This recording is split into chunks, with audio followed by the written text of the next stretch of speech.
আজকে আমি তোমাদের সাথে শেয়ার করব এই ছোট্ট মিনি দোলনাটা। এটা আমি কিভাবে বানিয়েছি তারই ফুল ভিডিও আজকে তোমাদের সাথে শেয়ার করব। তো এখানে প্রত্যেকটা জিনিস আমি সুপার ক্লে ইউজ করার চেষ্টা করেছি, তাই তোমাদের সাথে পার্ট টু পার্ট শেয়ার করব। প্রথমেই আমি নিয়ে নিয়েছি এই যে দেখো কয়েকটা কাঠি, মানে এগুলো হচ্ছে যে ঘরে যে ঝাঁটা কাঠি থাকে সেই ঝাঁটা কাঠি আমি ইউজ করছি, আর কিছুটা টুথপিক। তো তার আগে তোমাদের সকলকে বলি হ্যালো এভরিওয়ান, আমি তনুশ্রী মিনিয়েচার বানাই। প্রথমত আমি এই যে দেখো এই সুপার ক্লে গুলো দিয়ে ইউজ করব, মানে দোলনাটা।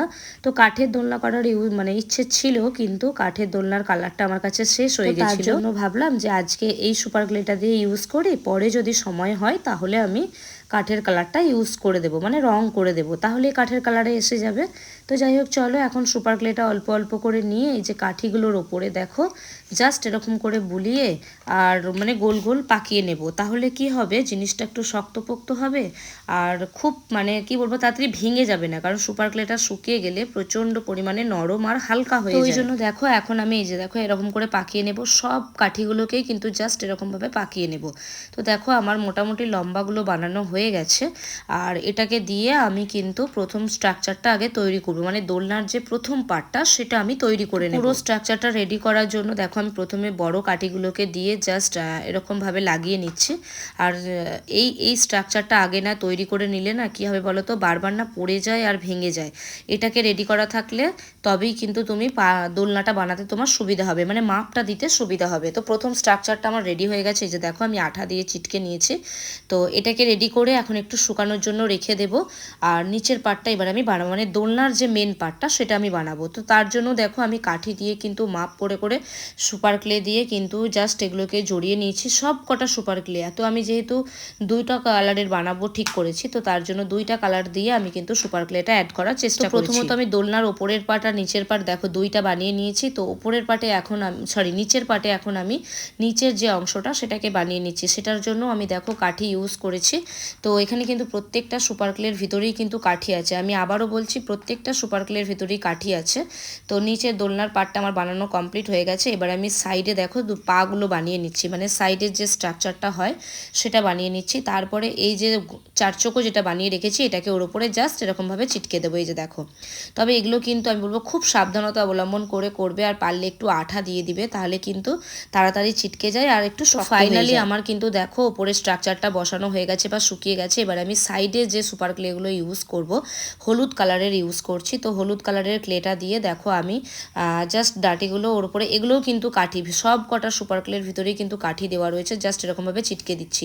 তবে এরকমভাবে চিটকে দিলে একটা সুবিধা কি আছে বলো তো, সব ক্ষেত্রে আঠা ইউজ করতে হচ্ছে না, জাস্ট অল্প অল্প সুপার ক্লে দিয়েই কিন্তু জিনিসটা বসানো হয়ে যাচ্ছে। দেখো আমি একটা একটা করে জাস্ট এরকমভাবে বসিয়ে দিচ্ছি, দেখতে পাচ্ছ কতটা সাবধানতার সঙ্গে এগুলো বসাতে হচ্ছে, নাহলে কিন্তু একটার সঙ্গে আর একটা লেগে যাবে। আর এরকম দেখো মাঝখানটা আমি যেহেতু হাত দিয়েছি, দেখতে পাচ্ছ ক্লেগুলো অল্প অল্প জাস্ট সরে গেছে, প্রেস করে করে দিতে হচ্ছে। তো পরে তোমরা ওগুলোকে হাতে করে একটু সোজা করে নেবে, তাহলে জিনিসটা আবারও সেম গোল গোল হয়ে যাবে। তো আমি যেহেতু বসাচ্ছিলাম প্রথমে আমি ভাবলাম আগে বসিয়ে নিই, তারপর সব কটাকে রেডি করে একেবারে সমান করে নেব। তো ফাইনালি এই যে দেখো আমার দোলনা স্ট্রাকচারটা রেডি হয়ে গেছে। তো আমি মাপ দিয়ে দেখছিলাম যে কোনখানটায় দড়ি বাঁধলে সুবিধা হবে, মানে দোলনাটা দুলবে বা কতটা দড়ি দিলে সুবিধা হবে। ফাইনালি দেখতে পাচ্ছ ওর জন্যই এই বড় স্ট্রাকচারটাকে আগে বানিয়ে নিতে হবে। চলো এখন দোলনাটা দড়ি বাঁধার পালা। দোলনাটা দড়ি বেঁধে দেখবো যে কেমনভাবে দোলানো যাচ্ছে কিনা ঠিকঠাক। এই যে দেখো আমি সাইডে দুটো দড়ি বেঁধে নিয়েছি, দেখছো এখনও সুপার ক্লেটা ভালো করে শুকায়নি বলে রাখার সাথে সাথে চিটে যাচ্ছে। তো যাই হোক চলো, এই যে দড়িটা উপরের সাথে বেঁধে দিচ্ছি ভালো করে, যেমন এখানে তো কোনো মানে আংটা জাতীয় কিছু নেই যে দড়িটা ঝুলিয়ে দেবো, তো তার জন্য ভাবলাম দড়ি দিয়ে বেঁধে দিই যাতে পরে এটাকে খোলা পড়া করতে পারি। তো এই যে দেখো এখন বেঁধে দিই। জিনিসটা যতটা তোমরা ইজি মনে করছো আমি 5 মিনিটের একটা ভিডিওর মধ্যে শেয়ার করছি, ততটা কিন্তু ইজি না। এটা বানাতে প্রায় আমার ঘন্টা দুয়েক সময় লেগেছে।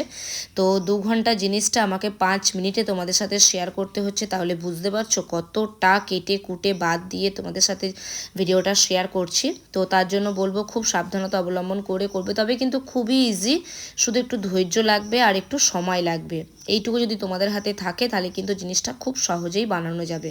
যাই হোক চলো, চলো মোটামুটি একটা বানানো কমপ্লিট হয়েছে, শেপ দেওয়ার চেষ্টা করেছি, দেখা যাক এবার বেঁধে এটাকে ঠিকঠাক মতন দোলাতে পারি কিনা। কোনো জিনিস বানাতে গেলে সেটার জন্য সবথেকে বেশি আগে লাগে ধৈর্য এবং সময়। এই দুটো যদি তোমার থাকে তাহলে কিন্তু তুমি সেই জিনিসটা বানানোর ক্ষেত্রে সফলতা লাভ করবেই।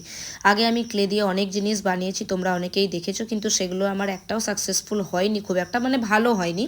এখন কিন্তু মোটামুটি যেটা বানাই সেটা কিন্তু একটু ভালো হওয়ার চেষ্টা করি। তো ফাইনালি আমার বাঁধা কমপ্লিট হয়ে গেছে। চলো এগুলোকে এবার কাঁচি দিয়ে কেটে দেবো, দিয়ে জাস্ট দুলিয়ে দেখবো কেমন লাগছে, মানে দোলনাটা ঠিকঠাক হলো কিনা। তো ফাইনালি তোমাদেরকে দেখালাম, তোমরাও চাইলে এরকম করে বানাতে পারো।